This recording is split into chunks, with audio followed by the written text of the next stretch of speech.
Hello,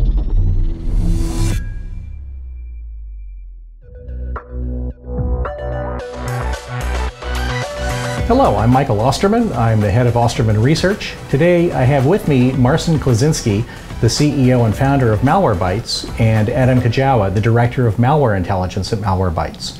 We'll be going over the recently released second annual State of Ransomware report that was sponsored by Malwarebytes, and we'll be talking to these gentlemen, these experts, on their thoughts on the current cybersecurity landscape. This report presents the results of a survey that we undertook in the United States, United Kingdom, France, Germany, Australia, and Singapore on ransomware and other critical security issues. We wanted to survey small and mid-sized businesses, basically those that have up to 1,000 employees. We did the survey during June of 2017 with about 1,050 organizations, roughly evenly distributed across the 6 geographies. We did slightly more surveys in the United States, but a minimum of 175 in each country. In order to qualify for participation in the survey, each of the respondents had to be responsible and/or knowledgeable about cybersecurity issues within their organization. Also, the organization surveyed could have no more than 1,000 employees, and so we really wanted to focus on this SME space, or small and mid-sized enterprise space, really to understand what smaller organizations are going through in the context of ransomware and other security issues. With roughly half of the organizations below 500 employees and the other half between 501 and 1,000, we had a very good sample that we had to draw from. We had a total of 22 questions in the survey, and we also used results from other surveys in each of the separate national and regional survey reports. So the survey revealed a number of interesting findings. What we found is that about 1/3 of the organizations we surveyed overall have been hit with ransomware during the last 12 months. What was particularly interesting, though, is that anywhere from 65 to 85% of the organizations said that ransomware was a critical issue for them. So even though most organizations had not yet been hit with ransomware, the vast majority of decision makers that we spoke with were very concerned about it. So in essence, one of the key findings from the survey is that ransomware really sort of outpunches its weight, if you will. People are much more concerned about it, even though they haven't yet been hit with it. What we also found is that most organizations really don't pay the ransom. They lose data in the process, but in most cases they don't pay the ransom. But what was particularly interesting is that downtime tends to be the #1 issue with regard to ransomware. It's systems being brought down, it's businesses being completely ground to a halt as they remediate ransomware issues and so forth. So fundamentally, organizations are dealing not with the ransom of ransomware, but bottom line, it's the downtime that ransomware causes. So let's ask our experts some questions. Marcin, in addition to ransomware, what are the key issues that IT admins really have to be worried about? Yeah, well, ransomware is very scary. It's really the infection method that's been the most interesting that we've seen. Emails continue to be a big threat to organizations, with a lot of organizations still not having that email protection. So you see ransomware and other threats get through. So I do think the actual infection vector is one of the most dangerous, and it lets people get phished, it lets people get ransomed, and other threats through the use of macros, Excel spreadsheets, links, and so on. So Adam, what is the potential damage that ransomware attacks can have on companies, particularly small and mid-sized enterprises? So the biggest vulnerability when it comes to small and mid-sized businesses is about the fact that they don't really have the resources that the large organizations do. So doing things like keeping up-to-date backups, security solutions that can protect their endpoints are harder to come by. In addition to that, cyber criminals know that the small and medium business owners have a lot of reliance on the data that they need. They don't have to worry about just paying the ransom, but they have to worry about the downtime associated with it. They have to worry about any sort of fines or fees that you might get from the government, for example, a medical organization paying HIPAA fines because of violations for letting their data get encrypted. So it's not really the ransom itself that's that expensive for a small business. It's the downtime, it's the reputation loss, and it's the difficulty in recovering, and that's where it all matters. So another question for you, Adam. With the recent WannaCry and Petya ransomware attacks, was there anything IT admins could have done to avoid or protect themselves from it? Well, we always tell people to patch as much as we can. We totally understand the difficulty, if you're a large organization, of deploying a patch without testing it first, without having your systems ready for it. If you run some sort of proprietary software that basically may break if you try to update your instance of Windows, that's an issue IT admins have to worry about. And in the case of WannaCry and NotPetya, it's the utilization of that, or it's the exploitation of that particular vulnerability, knowing that businesses can't push out patches quick enough. So let's use these exploits that clearly work very well. In the future, trying their best to secure those patches, those vulnerabilities. If you can't update something like your outdated SMB port, maybe just close it off from the internet. Don't use it if you can. So Marcin, should victims of ransomware attacks pay the ransom? And if so, why or why not? Yeah, we've seen both sides of the spectrum, with the FBI saying absolutely pay the ransom and then completely flipping around and saying absolutely do not pay the ransom. To me, it's really circumstantial. I feel, especially as a consumer, if you have your life's work on a specific file, such as a PhD thesis, and it gets encrypted and there's a good chance you can potentially get your files back for the cost of $300, at that point, it's your livelihood. When it comes to small, medium businesses, I would say, I'm inclined to say, no, do not pay your ransom. You should have backups of the files somewhere, and you should have redundancy. I mean, that's really basic hygiene in terms of an enterprise or a small, medium business. But again, it is circumstantial, and you go back to, is the business going to go under for a cost of $300? The risk to reward ratio at that point just doesn't make sense. So I do really have to drive home the point that it is, given the circumstances, really at the discretion of the company. Mm-hmm. So Adam, why do you think that some industries are more concerned about ransomware than others? Well, some industries have more to lose, right? The financial industry, I know based on the report, was the most concerned about ransomware. The medical industry should certainly be up there as well with, as I mentioned before, issues about losing user information, using customer information, medical information. The fines, the loss of faith associated with that is massive. One interesting aspect of the report that, as far as who was interested in what industry, the transportation industry seemed the least interested, and I found that really fascinating considering the numerous attacks we've seen over the last couple of years on transportation systems. So, I mean, that's kind of strange. Everyone should be equally as concerned about ransomware, especially if you've got a lot to lose, or especially if you have systems that are keeping people alive or making sure people get to where they have to go. So a question for both of you. We'll start with you, Marcin. From a security perspective, what are the top 3 things that organizations should do, that decision makers really should focus on to protect their organizations? Well, that's $1 million question, and it's actually pretty uniform across all types of threats.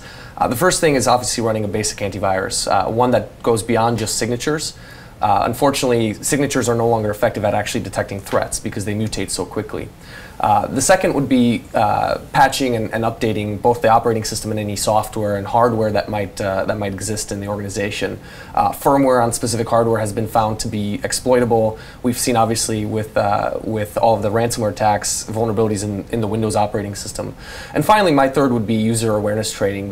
The user is still the biggest issue in the chain, and having an ability to train those users and reduce your exposure is really key. And in addition to that, what I would say, backups are incredibly important, especially with all the ransomware we're dealing with today. It's the primary attack vector, the primary malware being used by cyber criminals that we've observed. So making sure you have those backups in place. Off-site, cloud backups are great. Make sure you have lots and lots of encryption, and make sure there's lots and lots of authentication opportunities. So 2, 3, 4-factor authentication, as many authentication factors as you can get to make sure that even if you're trying to protect your files up on the internet in the cloud, someone else isn't going to steal it by just breaking your password. And the good type of encryption, one that you have a password to. Exactly, the good type of, yeah, not all encryption is bad. So in light of the threats from ransomware, what do you suggest that vendors and security companies do?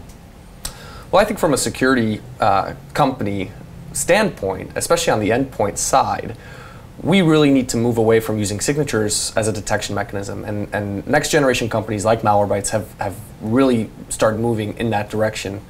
Signatures are no longer effective. This ransomware and all of the threats that are currently being delivered are so polymorphic. They mutate every single second. Every individual endpoint will get a different type of malware.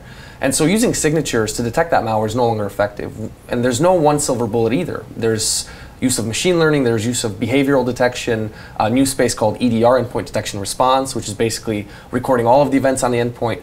I think every one of those is a crucial piece of the puzzle, and having all of those technologies in a single endpoint or single agent, or even a diversified portfolio of that, is really important for the customer, and that's what security companies really need to offer. Yeah, and I would add, talking about user education, there's lots of companies out there that make it their job to help your employees know how to protect themselves and recognize things like phishing attacks. And actually, they're getting very good at replicating what a real-world phishing attack would look like, seeing how many people click on that, and then providing training after the fact. Actually, they've done it to us a couple times, but usually it works out very well. We see a lot of good responses. I think that the people in the company who may have not been as aware of phishing or how easy it is or to fall for it have become much more aware of it, and I think it's very valuable. Yeah, even as a security company, we are an SME, and we do have the same problems as any other organization would have. And so being able to phish our own employees, you see our researchers who tear the thing apart and know exactly who did this, and you have the sales and marketing teams which don't have necessarily a security background, going through that experience and learning a lot about it. So I think it's crucial for every company, not just companies that were surveyed, of course. Yeah, exactly. Mm-hmm. So in light of security awareness training, one of the things we found in the survey is that a lot of companies don't provide any. And for those that do, maybe it's just when the employee joins the company, or maybe it's once a year. How frequent should security awareness training be? Well, they certainly do provide it when the real-world phishing attack happens and they have to respond to it. But unfortunately, that's at a cost. So I think it definitely needs to be frequently. I think too frequently and it becomes desensitized. Maybe you have an opinion on that, Adam. Yeah, I mean, over the years of us trying to use the Malwarebytes blog and trying to talk to people and inform them about the threats out there, it's certainly a difficult topic to talk about with people who aren't vested into it or interested in it as much as we are. But at least quarterly, I think, just a little 15-minute, this is what it's like, these are the new tactics used maybe by cyber criminals, this is what you should look out for. It may not be the kind of thing where you have to sit down for 3 hours and listen to someone lecture or do some sort of computer-based training, but just become aware of what's out there and what to do if you come across it.